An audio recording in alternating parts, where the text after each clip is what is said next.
ang mga kwento ng pag-ibig, kwento ng buhay at kwento ng pag-asa dito sa Barangay Love Stories. Love Stories.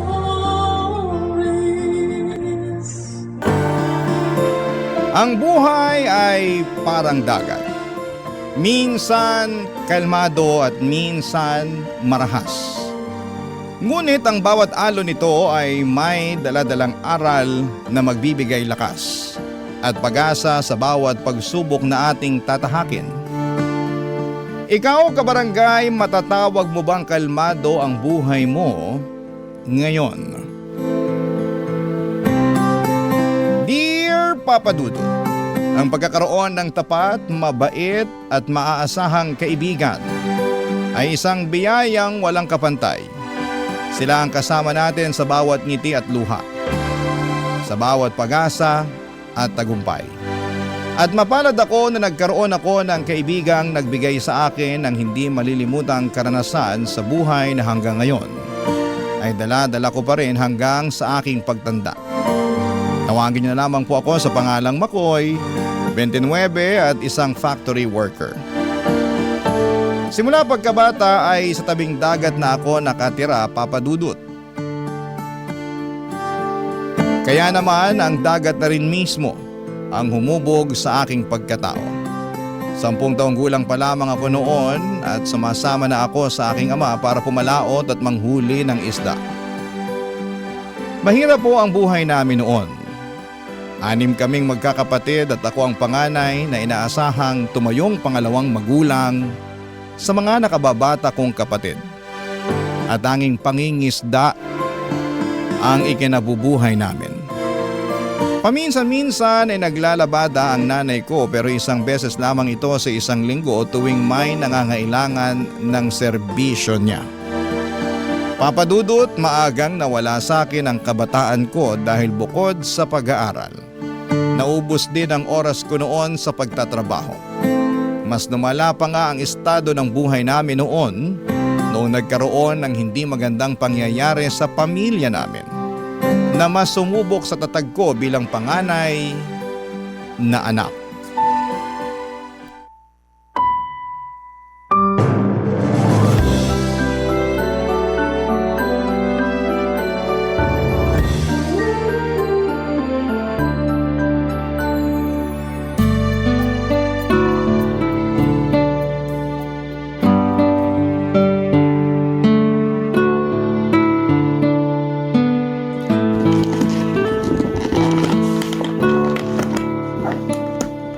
Nay, para saan yung mga damit na yan? Bakit kayo nag-iimpake ng damit? Wala bang nasabi sa'yo si Maring? Sinabihan ko siya na ibalita sa'yo yung nangyari sa tatay mo Wala po eh. Hindi kami nakita sa palengke kanina. Ano po bang nangyari kay tatay? Itinakbo siya kanina sa ospital. Na-stroke habang naglilinis ng bangka. Ano po? Oo, itinakbo naman siya agad sa ospital ng mga kasama niya. Ay, mabuti nga may tricycle yung isang kasamahan niya kanina Kumusta na po siya? Ano pong lagay niya? Nasaan po siya ngayon?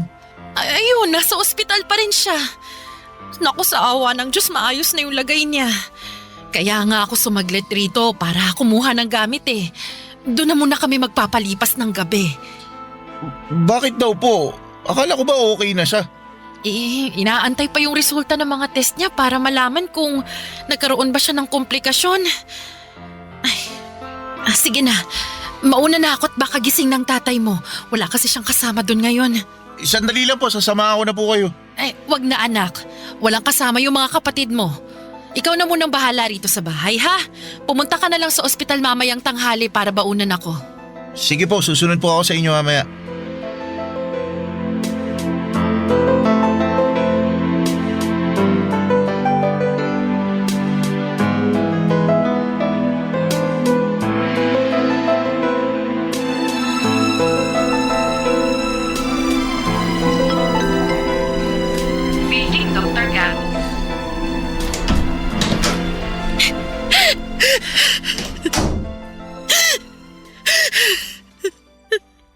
Nay, bakit po kayo umiiyak?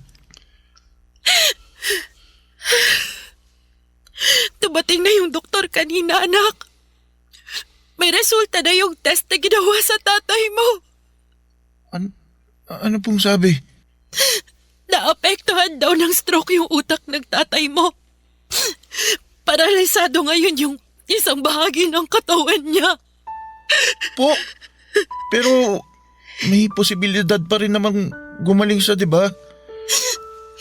Madadaan naman daw sa therapy at gamutan. Kaya lang ang problema, anak. Saan tayo huhugot ng gamot ng tatay mo? Kung siya lang naman ang kumikita sa pamilya natin. Problema ko nga ngayon kung saan tayo hahanap ng pambayad dito sa ospital Baka pwede po tayong makahingi ng tulong kay Mayor. Wala na tayong ibang aasahan kundi ang humingi talaga ng tulong sa ibang tao. Baka sakaling mapagbigyan tayo. Ay, Diyos ko! Bakit ba kasi nangyari pa sa atin to? Kung kailan magpapasok ka na, tsaka pa tayo mamomroblema ng ganito. Titigil na lang po muna ako pansamantala sa pag-aaral para makabawas sa gastusin. Kung gusto niyo po, total, tapos na ako sa high school. Pwede naman na po ako magtrabaho. Sigurado ka ba dyan, anak? Hindi mo ba gustong pumasok sa kolehiyo? Kahit naman po gustuhin ko, wala rin naman po tayo magagawa kasi wala din naman tayong pera para makapag-aral ako sa college. Mas mabuti na po to. Ako na lang po muna yung kakayod habang nagpapagaling si tatay.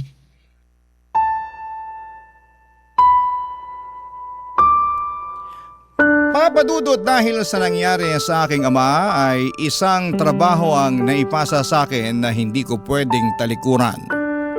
At yon ay ang magpakaama sa mga kapatid ko.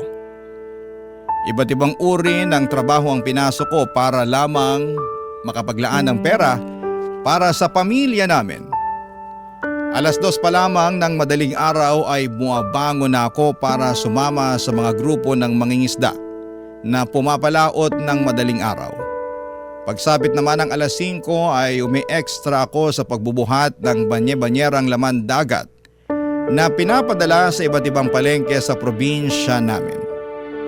Hindi pa doon natatapos ang araw ko dahil diretsyo naman ako sa palengke namin para maghanap ng mga tenderang nais magpalinis ng itinitinda nilang isda. Bago sumapit ang tanghali ay nagtutungo ako sa isang kilalang resort sa amin para naman magtrabaho bilang caretaker. At sa parehong pagkakataon ay lifeguard na rin sa lugar. Umaabot yon hanggang 7:00 ng gabi kapalit ng kakarampot na sahod na mas mababa pa sa minimum wage. Araw-araw, Papa Dudut, ay bugbog na bugbog ang katawan ko sa trabaho pero hindi ko magawang magreklamo. Dahil kailangan ko itong gawin bilang ako na lamang ang inaasahan ng pamilya ko. Mabuti na lamang at ng mga panahong yon ay meron akong mga kaibigang sumasama sa akin sa mga araw na kailangan ko nang makakasama at makakausap. Sina Neil at Sonia. Sa kanila ako humuhugot ng lakas. Sina ang dahilan kung bakit kahit papaano'y nababawasan ang pagod na katawan ko or pagod na nararamdaman ko sa pang-araw-araw, Papa Dudut.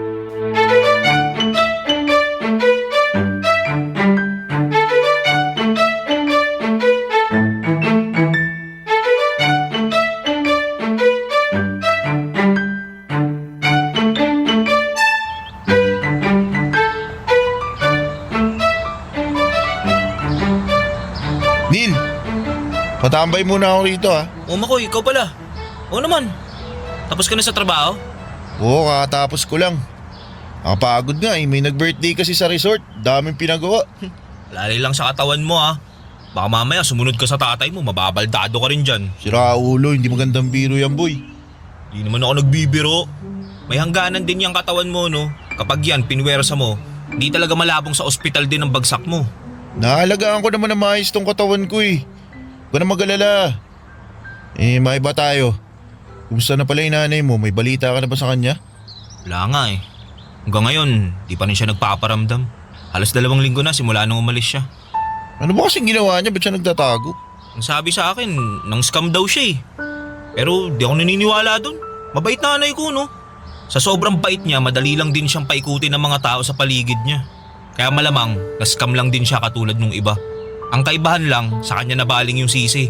Naku, kawawa naman yung nanay mo. Hmm. Tsaka, sana magpakita na siya para malinis na yung pangalan niya. Grabe din naman kasi yung mga tao eh. Kahit anong paliwanag noon ni nanay, hinuhusgahan na agad siya. Wala tuloy siyang nagawa kundi magtago na lang. Pero kahit naman sana i-update niya kayo kung kumusta na yung lagay niya, di ba? Yun nga ang kinakabahala ako eh. Uy, nandito na pala kayo. Sakto, bili naman kayo ng tinda ko. Oh. Uy, Sonia, ano yan? Pastillas, masarap to, 5 pesos isa. Mahal naman yan. Labang pre-taste dyan. Pre-taste ka dyan, kakapiranggot na nga tubo ko rito eh. Dami mo talagang racket ah. Parang nung nakaraang linggo lang, inumin yung nilalako mo ah. Ganyan talaga kapag babaero yung ama tapos sugarol naman yung ina. Kailangan kumita para may pangkain. Kung wala akong gagawin, mamamatay na lang akong walang laman ng tiyan. Talagang bagay talaga tayong tatlo sa isa't isa, no? Ba't mo naman nasabi? Eh pare-pareho tayong minahal sa magulang eh. Ako umagang naulila sa tatay tapos nawawala yung nanay. Ikaw Makoy, baldado yung tatay, walang trabaho yung nanay. Ito naman si Sonia, pareho din ang sitwasyon. Hindi naman nila ginusto yung buhay na ganito eh. Siguro, minalas lang din sila sa buhay. Eh mas lalong hindi rin natin ginusto yung ganito, no? Alam nyo, ang ninega nyo, wala naman tayong mapapala sa pagrereklamo eh. Ano magagawa natin kung pinanganak tayong mahirap, di ba? Kung gusto nyo magbago buhay nyo, magtrabaho kayo. Mahirap na nga tayo, kinakawaan nyo pa yung sarili nyo eh. Talagang magiging masaklap talaga yung buhay nyo kung ganyan.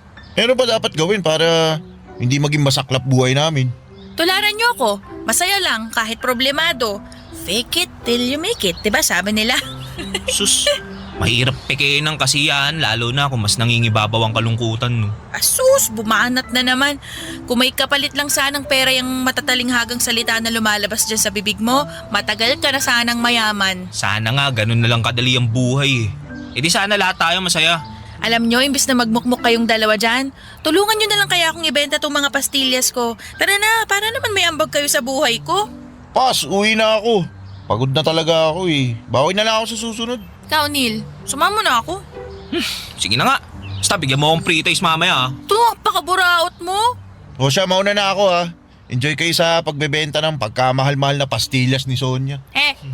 Daan ako sa bahay niyo mamaya, bebentahan ko nanay mo. Sa susunod na, wala kami pera. Simula elementary ay magkakaibigan na talaga kami nila Neil at Sonia Papadudut. Una ko naging kaibigan si Neil dahil magkapitbahay lang kami noon. Wala gaano ang kalaro si Neil noong mga bata pa lamang kami. Siya kasi yung tipo ng bata na lalampa-lampa. Mabilis siyang hingalin at lagi siyang nadadapa kapag naglalaro kami ng habulan. Mahina siya pagdating sa mga trabahong nangangailangan ng pisikal na lakas. Pero sa kabila noon ay bumawi naman siya sa pagiging matalino. Consistent honor student siya noon, kaya naman siya ang lagi naming takbuhan pagdating sa mga assignments and projects namin dati. Samantala ay naging kaibigan naman namin si Sonia noong lumipat siya sa lugar namin. Bigla na lamang niyang isinali ang sarili niya sa pagkakaibigan namin ni Neil nang walang dahilan.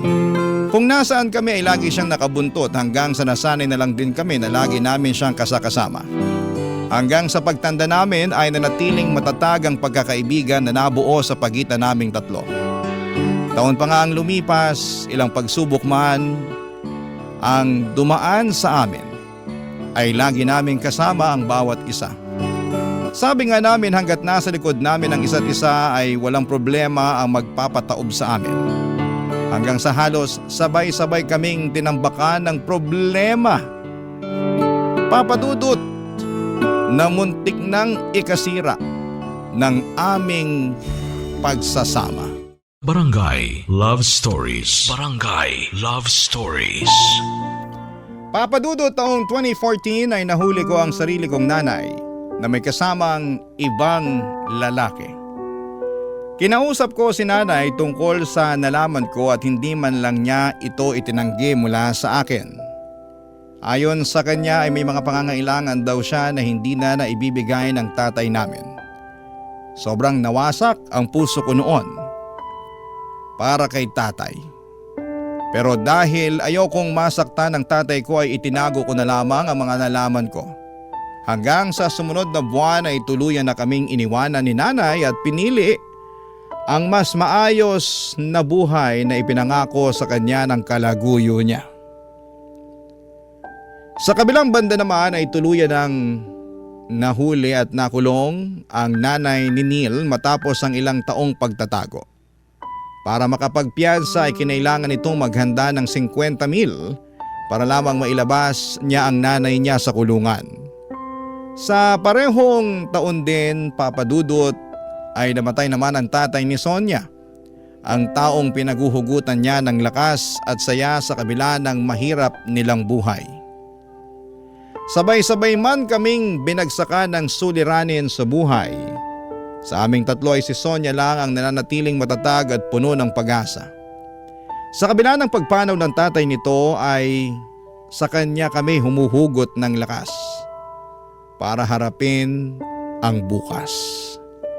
Inaasahan na namin yon mula sa kanya. Dahil simula pagkabata ay likas na masiyahin talaga si Sonia. Iiyak lang siya saglit kapag malungkot siya, pero pagkatapos noon ay babalik na ulit siya sa dating niyang pagkatao na makulit at punong-puno ng enerhiya. Kaya naman noong mga panahong yon, si Sonia ang naging sandala naming dalawa ni Neil noong namroblema kami sa mga magulang namin.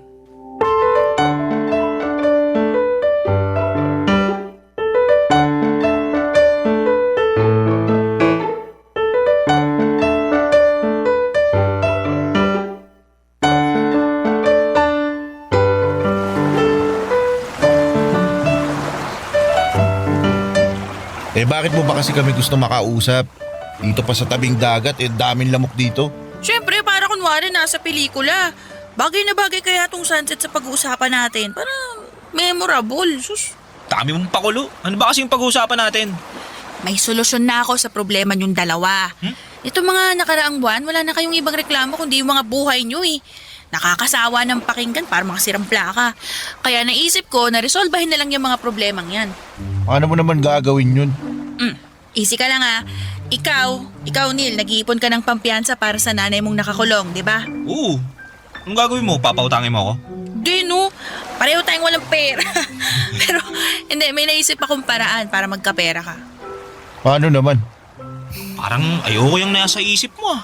Yung magbebenta ng laman ah. Sino ba nagsabi magbenta ka ng laman? Masyado kang defensive. Naisip mo bang gawin yun? Uy, si Raulo. Kung gagawin yun no? Pero syempre, hindi naman kita ilalagay sa ganong klaseng bagay. Ito yung naisip kong solusyon. Papalapit na yung piyesta natin, di ba? Oo, tapos? May nabalitaan ako. Magpapakarera daw sila ng bangka sa paparating na pista tapos magkakaroon ng pagandahan ng bangka. Malaki raw yung premyo dun kaya naisip ko, sali tayo. Karera ng bangka? Magkano naman daw yung premyo? Di ko pa alam pero unang pista to ng bagong halal na mayor kaya sigurado ako magpapakitang gilas yun. Ano, sali tayo? Pwede naman. May bangka naman si tatay na pwedeng gamitin. Maayos makina nun, kaya pwede ilaban. Sino naman magmamaniobra ng bangka? Hindi malamang tong si Makoy. Marunong ka bang gumamit ng bangka? Hindi. Oo, di ba? Ako, may alam ako sa bangka. Pero alam nyo naman na takot ako sa dagat kasi hindi ako marunong lumangoy. Kaya no choice, si Makoy. Oo, kaya ko naman. Walang problema sa akin kasi bata pa lang ako, namamangga na ako. Ayun, edi tapos na isang problema. O, sunod naman yun sa'yo, Makoy. Sige nga, paano mo susolusyonan yung problema ko ngayon? Nahanap ko na kung nasa ng nanay mo. Talaga? Nasaan siya? Nandun, sa kabilang bayan. Teka, paano mo naman nalaman yan? Anong ginagawa mo doon sa kabilang bayan? May mga suki ako doon ng mga binibenta kong pagkain, di ba? Mabalik tayo sa sinasabi ko. Sinundan ko siya kasama yung pinalit niya sa tatay mo. Uy, Sonia! Ay, Yung bunganga mo masyadong pasmado. sorry. De, okay lang. Yung bahay ng lalaki, alam mo ba kung nasan? Oo, sinundan ko sila. Memoryado ko kung saan sila nakatira ngayon. Nabanggit mo na gusto mong makausap nanay mo sa huling pagkakataon, di ba? Ito na yung pagkakataon na yun. Ano, Makoy? Kikitain mo ba siya? Hindi ko alam eh. Hindi ko alam kung kaya ko. Bakit naman? Marami akong gustong sabihin. Marami akong gustong itanong sa kanya. Pero di ko alam kung masasabi ko lahat ng yun sa kanya kapag nagkita na kami. Hindi naman tayo pupunta agad-agad doon. Siyempre, kailangan mo rin paghandaan yun. Alam kong may galit at tampo ka sa nanay mo. Kaya mas magandang kitain mo siya kung kailang maliwanag na yan sa pag-iisip mo. Di bale, sasamahan ka naman namin kung kailangan mo ng suporta eh. Maraming salamat, Sonia. Ay, walang ano man. Paano na lang kaya kung wala ako?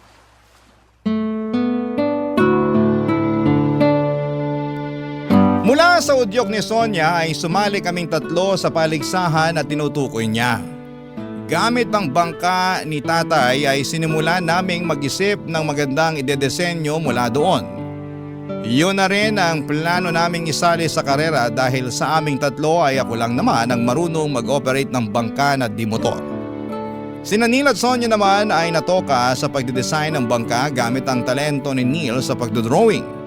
Sa mga sumunod na linggo bago ang pista sa lugar namin ay sinimulan ng guhitan nila Neil ang bangka ni tatay.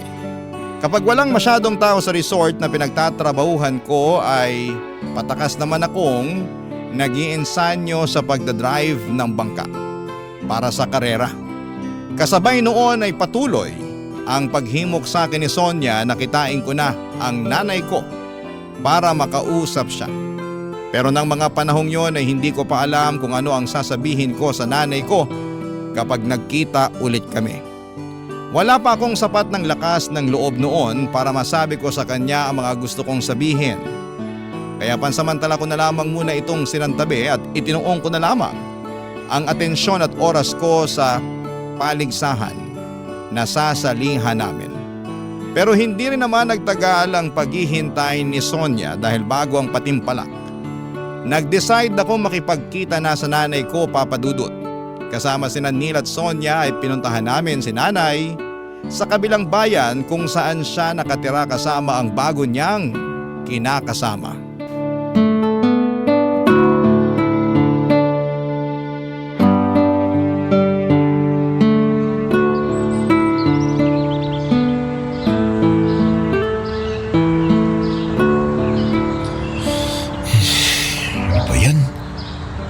Kinakabahan ako Makoy, mag-iisang oras na tayo nagtatago rito Kailan mo haharapin yung nanay mo? Kaya mo nga siya. Huwag mo siya pilitin. Tatanong lang naman. Sandali lang, bumibuelo pa ako Huwag ka magmadali, tol. Lapitan mo pag kaya mo na. Oo, para gabihin tayo. Mas mahal ang pamasahe ng tricycle kapag gabi, ha? Ito na. Pupuntahan ko na. Galingan mo, ha? Talaga, Sonia. Bakit? Excited lang naman ako Diyan lang kayo Tayo niyo ako. Andito lang kami don't you worry.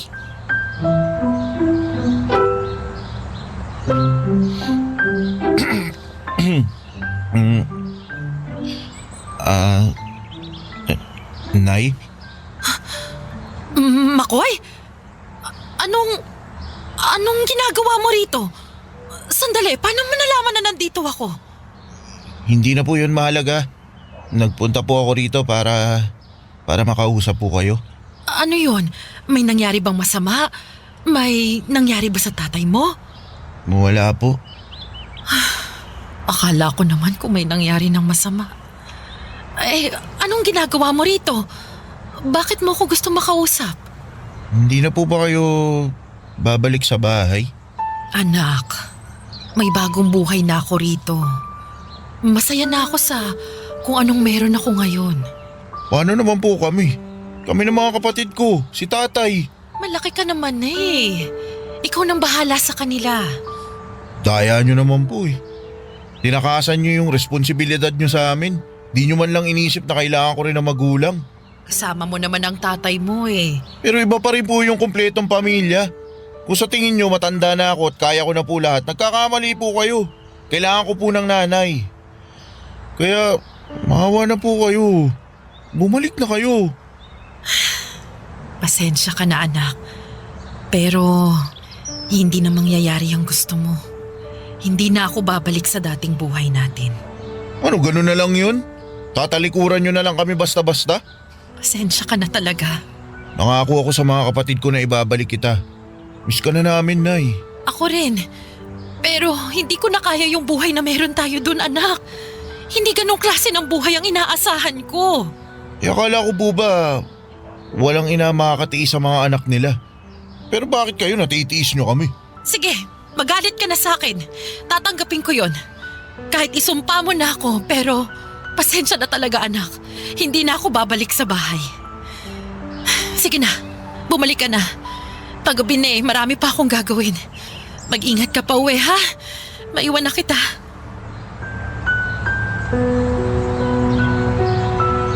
Oh, Makoy, musta? Sasama daw ba sa'yo pa uwi? Hindi. Wala na nga siyang paki sa amin eh. Baka naman pwede natin siyang mapakiusapan. Wala na nga. Ayaw na nga niya. Ano pang mahirap intindihin doon? Oh, chill ka lang. Sungit mo naman. Hindi kasalanan nyo kasi to. Pinipilit-pilit nyo pa kasi ako eh. Uy, ikaw may gusto nito, di ba? Sabi mo gusto mo makausap nanay mo, edi tinulungan ka lang namin. Eh dapat di nyo na lang ginawa. Grabe, hindi ka na lang magpasalamat. Sonia, tama na yan. Ay hindi, hindi tama na sa atin siya magagalit dahil lang hindi niya nakuha yung gusto niya. So bakit ano bang gusto mo marinig? Mag-thank you ako sa'yo kasi ayaw na sa amin ng nanay namin. Ang gusto ko lang naman. O edi thank you. Ano, masaya ka na? Uy, hindi man ganyan pre. Nag-aalala lang naman kami sa'yo eh. Hindi. Palibasa. Hindi nyo alam kung ano nararamdaman ko ngayon. Alam nyo, itigil na lang natin tong kahibangan na to. Yung mga naisip mong solusyon sa mga problema namin, mga walang kwenta. Ang sabi mo? Uy, tumigil na nga kayong dalawa dyan.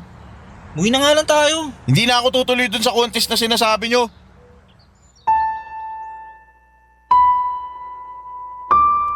Aaminin ko, Papa Dudut, kaya ako nagawa ang bagay na yon noon ay naiinggit ako kay Neil dahil may nanay pa siyang makakasama. Samantalang ako ay tuluyan na kaming iniwanan ng sarili naming ina. Medyo makasarili ako sa part na yon, lalo na't bangka ni tatay ang gagamitin sana namin para sa kompetisyon, pero bata pa ako noon at ang mga desisyon pa na ginagawa ko dati sa buhay ay nadadala pa ng mga emosyon ko. Pinanindigan ko ang mga sinabi ko kina Neil at Sonia na hindi na ako tutuloy kahit na makailang beses nila akong kinausap. Buo na ang desisyon ko noon na nagsimula lang dahil sa inggit at galit sa sarili kong nanay. Kahit wala ako ay nagpatuloy pa rin sina Neil at Sonia sa plano nila. Nakahiram sila ng isang lumang bangka sa isa sa mga kapitbahay namin. Yun ang pinaayos nila at sinimulang disenyuhan.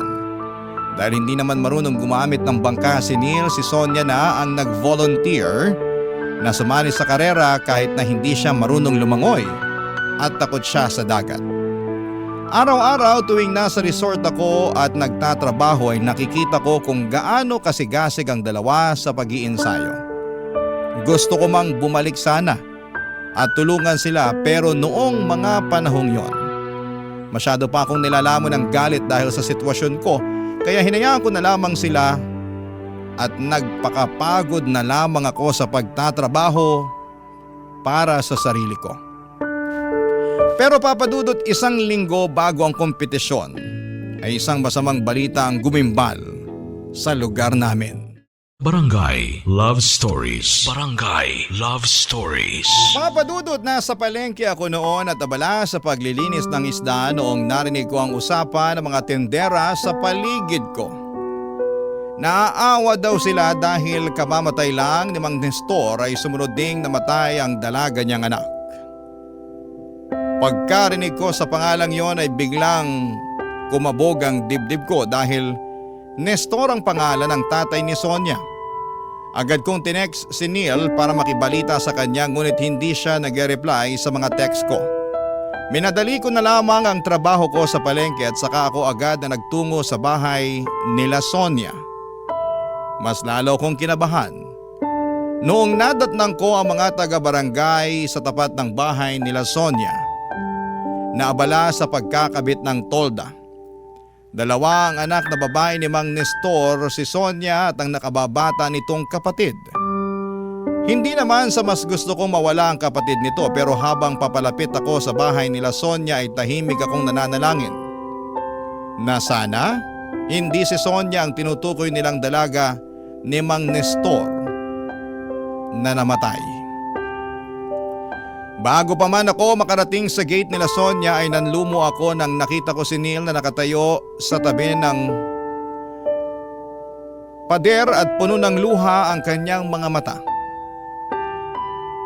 Hindi ko pa man nakukumpirma ay alam ko na ng mga oras na yon na si Sonia nga ang tinutukoy nilang namatay, Papa Dudut.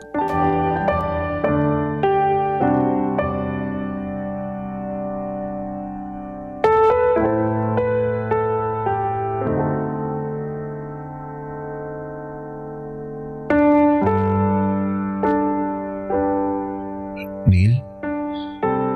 Sino yung namatay? Huwag mo sabihin.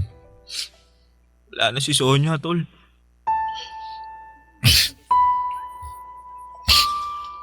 Sonia? Si Sonia? Anong... Bakit? Bakit? Anong nangyari sa kanya? Nag-iensayo siya para sa karera ng bangka eh. Sinabi ko naman sa kanya na wag nang tumuloy. Kasi malakas yung alon ngayon eh. Pero di siya nakinig. Ba't mo kasi siya hinayaan? Kilala mo si Sonia, tol. Kailan ba natin siya napigilan sa mga gusto niyang gawin? Lahat ng gusto niya, ginagawa niya kahit ano pa sabihin natin, di ba? Tikas kasi ng ulo niyan eh. Di na nga marunong lumangoy, nagpumilit pa. Kasalanan ko to eh. Dapat di na lang namin tinuloy yung laban. Kung hindi siya nagpumilit na sumali, di sana buhay pa rin siya hanggang ngayon. Di, wala kang kasalanan. Gusto ko lang naman niyang matulungan eh. Kung maghahanap kayo ng masisisi, ako dapat yun. Kasi ako yung may kasalanan ng lahat. Iniwan ko kayo eh. Diba? Dapat ako yun. Ako dapat yung nagpa-practice. Ako dapat yung nasa bangka, hindi siya. Alam mo, may punto ka, pre. Di mangyayari to kung di ka umayaw eh. Pero naiintindihan nga namin. May pinagdadaanan ka, tsaka di namin kontrolado yung mga desisyon mo sa buhay, kaya hindi ka namin pwedeng sisihin sa nangyari. Pero may mga pagkukulang din tayo eh. Totoo din yan. Namatay siya dahil sa kagustuhan niyang makatulong sa atin. Pero nung siya na yung nangailangan, wala tayong nagawa. Sana nga, panaginip na lang to lahat eh. Tol, di ko ma-imagine, tol. Nihirap paniwalaan na wala na si Sonia. Sobrang bata pa niya para mamatay. Hindi mo talaga masasabi kung ano mangyayari sa buhay natin eh. Teka, nandito na ba siya?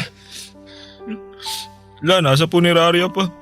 Gumagawa pa ng paraan yung mga kamag-anak niya para makabili ng damit tsaka kabahong nagagamitin kay Sonia. Gusto ko siyang puntahan. Gusto ko siyang bantayan at samahan habang, alam mo yun, habang di pa siya nauuwi. Yun nga rin sana plano ko eh.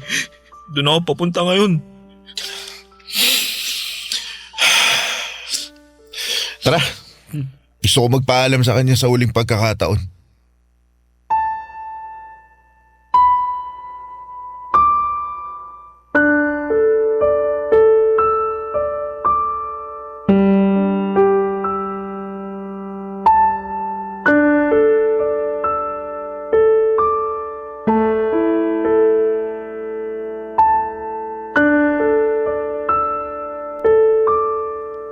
Papadudod sa mga sumunod na araw ay magkasama naming binantayan ni Neil ang kaibigan namin hanggang sa nailibing ito sa kanyang huling hantungan.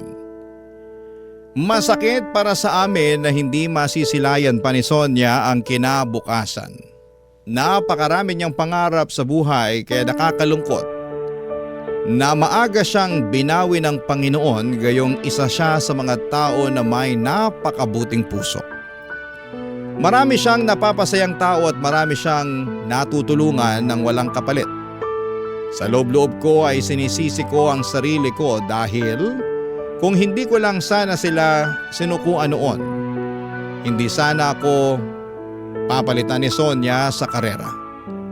hindi sana siya mauuwi sa kamatayan. Kaya naman ang tanging pambawi na lamang na naisip ko ay ang ituloy ang mga nasimulan niya. Sa mismong puntod ni Sonia ay pinangako ko na tutuparin ko ang mga bagay na gusto niyang mangyari. Tutulungan ko si Neil na mabuo ang iniipon niyang pampiyansa sa kanyang nanay. Susubukan ko ring sundin ang naging payo niya sa akin noon na tatanggapin ang mga bagay na hindi ko kontrolado. At turuan ang puso kong magpatawad sa mga taong nakagawa ng mali sa buhay ko. Ilang araw bago magsimula ang fiesta sa lugar namin ay hinimo ko si Neil na ipagpatuloy ang pagsali sa paligsahan. Para na rin kay Sonia, Papa Dudut.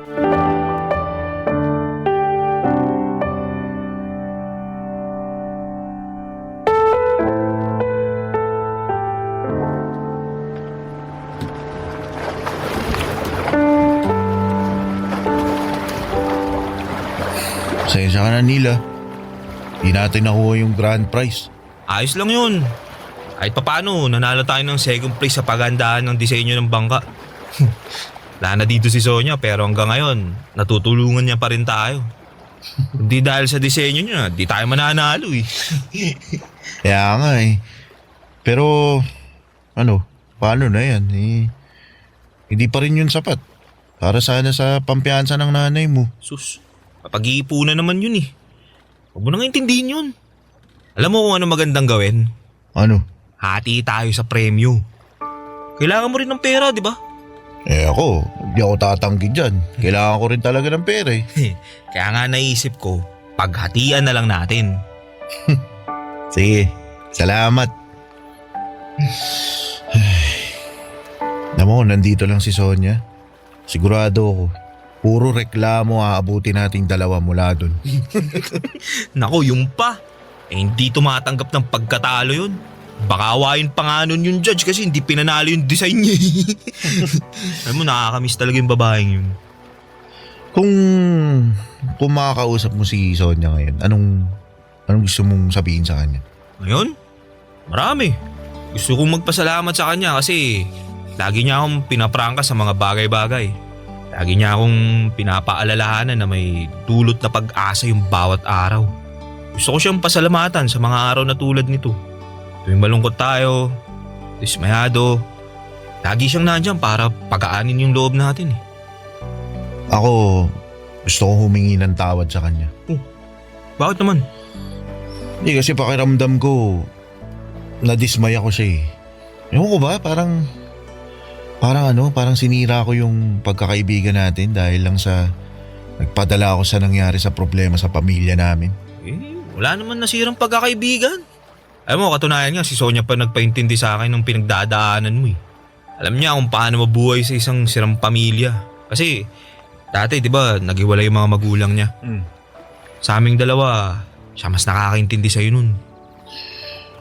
Hindi, pero pasensya pa rin ha, kasi naging makasarili ako eh. Sus, huwag mo na alalahanin yung pre. Tapos na yun eh. Saka isa pa, bumawi ka naman na. Natalo nga lang. Oo nga eh. Totoo nga yung sinabi mo. Magandang tumambay dito sa laot. Nakakagaan ng loob. Diba? Lalo na kapag tahimik yung dagat. Hmm. Dito rin takbuhan ko kapag gusto kong takasan yung mga problema ko eh. Masarap humiga sa bangka habang hinihili ka ng alon. Tapos pinagmamasdan mo yung kalangitan. Salamat Makoy. Layon. Di, salamat kasi naging kaibigan kita. Kayo ni Sonia. Salamat na dumating kayong dalawa sa buhay ko. Ako rin. Pinagpapasalamat ko rin ang bagay na yan. Papa Dudut, wala na akong masyadong rekoleksyon pa sa mga sumunod na nangyari pagkatapos ng nangyaring pagpaligsahan. Basta ang nanatili sa utak ko noon ay yung kinuha si Neil ng kanyang tiyahin papunta sa Maynila. Simula noon ay nawala na kami ng koneksyong dalawa. Hanggang ngayon ay wala na po akong balita kay Neil kung kumusta na ang buhay niya. Pero umaasa ako na sana'y nasa maayos na siyang kalagayan at naabot na niya ang mga pangarap niya. Sa kabilang banda naman ay malayo na po sa dagat ang buhay ko ngayon. Noong namatay ang tatay ko ay nagkanya-kanya na kaming magkakapatid. Nakahanap ako ng trabaho sa isang factory dito sa Maynila. Dito na rin po ako nakakilala ng babaeng napangasawa ko. Sa ngayon ay meron na po kaming 2 anak at hindi man sagana sa pera pero masasabi kong meron naman kaming maayos at matiwasay na pamumuhay kung saan ay hindi na triple ang pagod para lamang makaraos sa pang-araw-araw. Paminsan-minsan ay nagbabalik tanaw po ako sa mga karanasang pinagdaanan ko noong kabataan ko at kasama na doon ang mga kaibigan kong sina Sonia at si Neil. Hanggang ngayon ay dala-dala ko pa rin ang mga aral na natutunan ko mula sa kanila na kapag malakas ang alon, yon ang panahong sinusubok tayo ng problema. Maaring mabigat, nakakatakot at minsan ay tila tinatapon tayo ng tadhana kung saan-saan.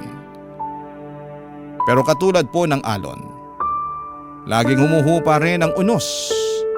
Sa huli ang mahalaga ay matutunan nating sumabay sa pag-agos. Hindi natin kayang pigilan ang mga alon pero kaya nating matutong lumangoy, magtiwala sa sarili at manatiling nakatindig sa gitna ng hampas ng buhay. Hanggang dito na lamang po ang kwento ko at maraming salamat po sa pagbibigay ng oras sa storya ng aking buhay. Ang inyong forever kapuso at kabarangay, Makoy. Anong say mo sa Barangay Love Stories na ito? Pagkwentuhan natin sa comment section yan.